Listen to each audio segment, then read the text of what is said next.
Good day everyone, what is going on? We're here today with the Beware of Traptrix structure deck. I've got 3 copies of these because we've got a event next week that we're going to be doing where we've got to build 3 to win the mat, so hopefully this goes well. But yeah, today I'll be opening these and try and put them together to see what we can make. But as you can see, we have quite a lot of monster cards, almost no spell cards, and a lot of trap cards. As you probably know, with the Traptrix strategy, is using a lot of trap cards. So let's crack into one of these and see how we go.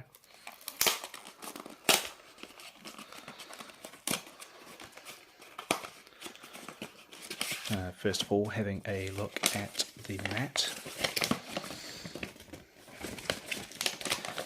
There we are, very big mat there. It's got all of our zones, looking very nice with the artwork. And another little story almost, it's research on them, but we can have a look through that, and a nice little strategy guide that they give you as well.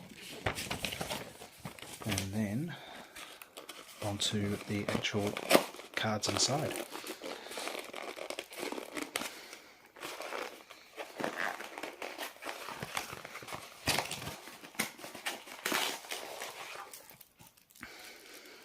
Alright, first time opening up the packet, of course. Where are we?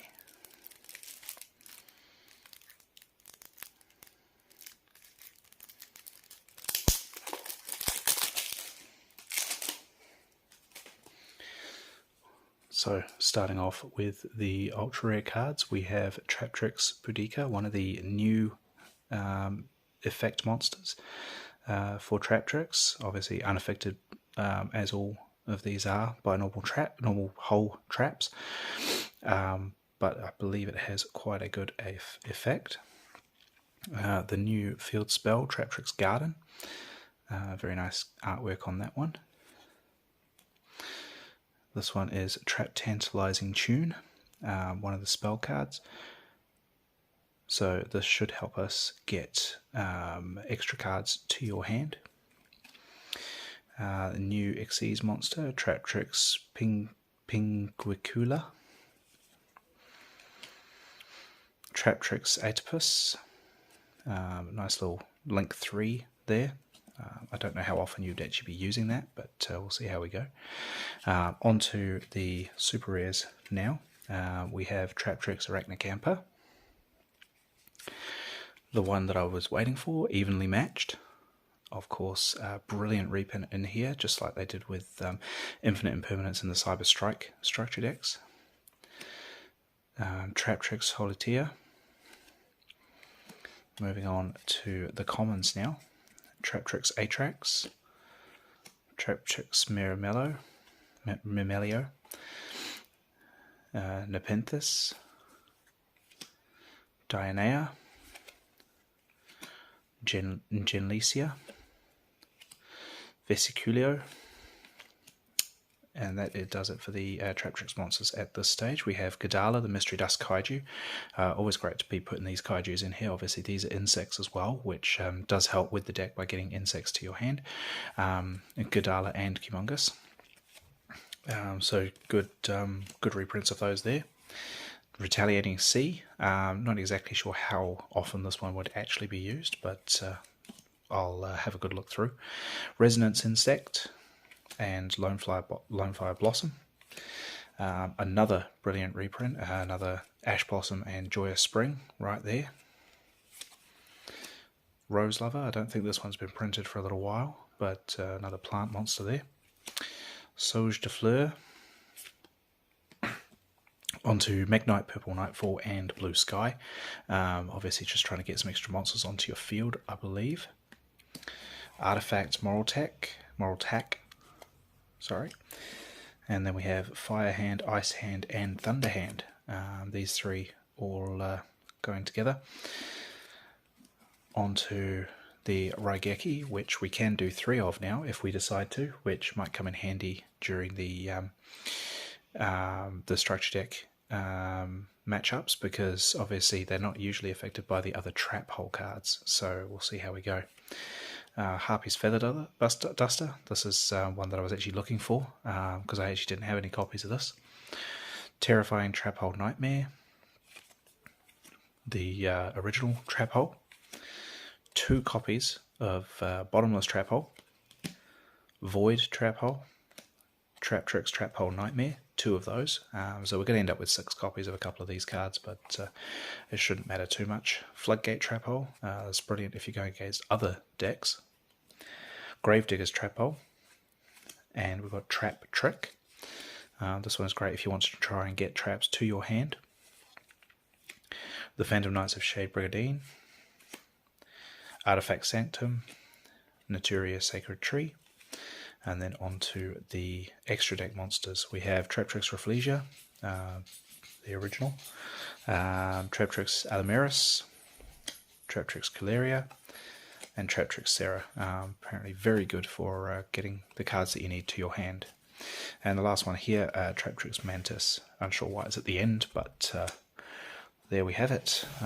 The 2 extra cards you get, which actually looks like it's giving itself a its own promotion there. Yeah, so that about does it for that. I'm going to get these other 2 open and hopefully bring back another video with what we can do with 3 of these. Thank you very much. So I've now managed to put all 3 decks together, which funnily enough I did last week, once I'd actually opened the original decks, but now I've managed to put it together, and as you can probably see, I actually won the local event. So yeah, let's get into the deck. So starting out in the main deck, I had just your normal Traptrix monsters that you'd want to see in your starting hand. So we've got 3 Traptrix Murmelio. This one is great for finding your traps to set up your field. Obviously like Gravediggers or something like that to stop your opponent from getting getting you ashed, and also getting something like Traptrix Holy Taya, so that you can actually special summon it to your field. 3 Traptrix Mantis, pretty self-explanatory. Adds a Traptrix monster from your deck to your hand, so you can add Arachnocamper. Then obviously link summoning off to Sarah, and being able to use Arachnocamper's effect to special summon itself to the field, then obviously triggering Sarah. We also have 3 of Traptrix Boudica. This is to get your field spell to the field. You want to make sure that you see that as much as possible, so you can get your extra normal summon and just put more monsters on the field. Traptrix Arachnocamper. Obviously I had 3 of these as well, because it could just special summon itself to the field and triggering off Sarah's effect as well. And then I was going for 1 each of Vesiculo, Atrax, Nepenthes, and Dionaea. This is just so that we have some extra Traptrix names in the deck. Atrax could be helpful if you special summoned off of Sarah from activating a trap, then you can protect yourself a bit more. Vesiculo is usually quite good to bring to the field, use to overlay into an Xyz monster, and then when you've taken it from the when you've activated one of your Xyz monster's effect, it'll be in the graveyard, and then it can activate its effect to set a trap to your field. Obviously Dionaea special summons from the grave, or if it is it can also set when it's special summoned a trap. And then I was also running 3 Ash Blossom. I mean, who's not going to be running 3 Ash Blossom in the deck? So this was obviously for the mirror match, but I would probably just change some of the ratios when we're not just using the structure decks. So we'll put those all to the side here. Now I was running 3 of Trap Tantalizing Tune. Excellent draw power. Gets you 2, and you can also dump a trap to the grave, which is even better. So you definitely want to be seeing that in an opening hand. Traptrix Garden, just running 2 of those because it is searchable from Boudica, so you don't want to be seeing too much of it, but it could be good as a follow-up play if you need to. I was running 3 Raigeki. just to clear your opponent's field. Because we're playing against Traptrix, we want to try and remove those monsters from the field, especially if they have Rafflesia. It will get rid of the Rafflesia, but they would still have some of their own monsters as well. And the 1 Harpy's Feather Duster, because you want to be able to clear that back row from your opponent. I was then running 3 Traptrix Holitea. This is an excellent trap for Traptrix.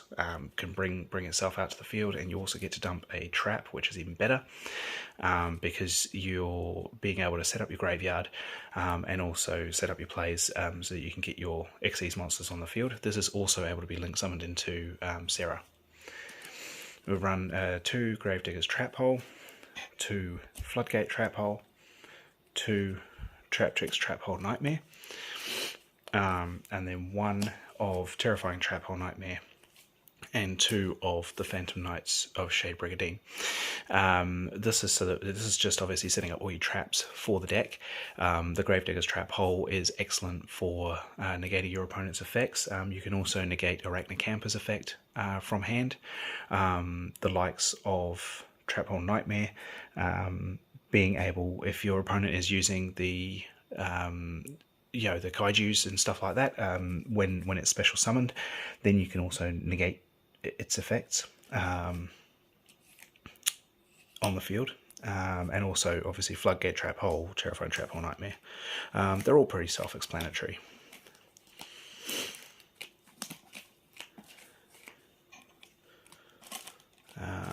So moving on to extra deck monsters, you pretty much didn't really have many choices with this because of the amount that were there, but so I was running 3 Traptrix Sarah. You're going to need to see 3 of her because she is one of the best cards in the deck for being able to recur so many different effects and being able to get extra monsters on the field.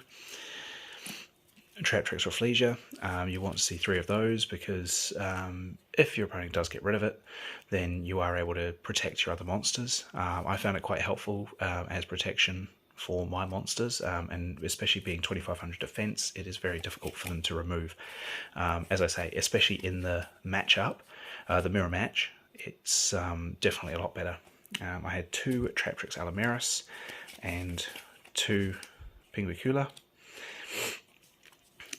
These did come up quite often. The Pinguicula is excellent for getting the extra attack on the field, and especially if you can summon Traptrix Atypus, which I did manage to do quite a few times.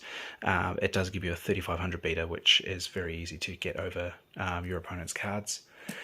2 of Traptrix Atypus because you're not likely to see it that often. You don't always have that many monsters on the field, so I mean, I was having quite a few monsters on the field, but you really want to be getting out your other extra deck cards instead, and 3 of Traptrix Caleria. That rounds it out for the main deck with your extra deck on the side there. And then moving on to the side deck. I didn't run evenly in the main deck. I was running this in the side deck because the idea was to be going first, because if you were going first, generally I found with this particular event, you were the winner, because a lot of the time you're able to recur a lot more effects, you're able to protect your monsters on the field, so I didn't really run evenly matched. I did use it in game 2 and 3, because it was very helpful to be able to stop your opponent, because a lot of the time they would then choose to go first themselves. I also ran Traptrix. This was because I was also making sure I put in a second copy of Terrifying Trap Hole Nightmare and Void Trap Hole, just in case I was planning on getting extra traps to hand. This didn't actually come in at all. I didn't end up using it, but it was there just in case. I ran 3 of the Gadalas and 3 Humongous. So pretty much out of this extra deck, side deck, I actually found I only ended up siding in the evenly matched and 2 of the Humongous. This is what actually won me the whole thing. Basically, I was going second. My opponent, first. I had sided in on game 3. The 2 Humongous and 3 evenly matched. I had an evenly matched in hand first turn. Or second turn essentially, and then I top drew Humongous, which was able to just take over his Rafflesia and he couldn't do anything about it. So yeah, that rounds out the side deck there. I had an amazing time doing this event, and obviously the win is what was the most important part. But yeah, let me know in the comments what your decks were running like, and if you managed to win your local event yourself. Yeah, like, subscribe, and just pass on any more that you want to in the comments below. Thanks.